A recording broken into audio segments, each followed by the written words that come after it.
সকল সিন্ডিকেট ভেঙে দিবে ভবিষ্যতের নতুন প্রধানমন্ত্রী জেএনপির আহ্বায়ক জনাব নাহিদ ইসলাম। ওনার প্রতি সম্পূর্ণ সম্মান, শ্রদ্ধা এবং ভালোবাসা রেখে বলতে চাই, আপনার আজকের ঐতিহাসিক ভাষণ চমৎকার লেগেছে। তবে আপনার 6 মাসের দায়িত্বকালীন কাজ নিয়ে আমার একটু বক্তব্য রয়েছে। তার আগে বলে নেই, আপনি যে বলেছেন এদেশের রাজনীতি ভারতপন্থী হবে না, পাকিস্তানপন্থী হবে না, এটাকে আমি সমর্থন করলাম।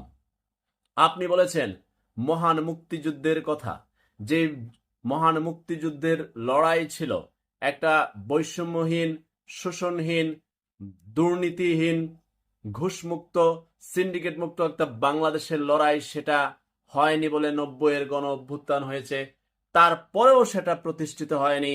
চলছে পরিবারতন্ত্রের রাজনীতি, ধাপে ধাপে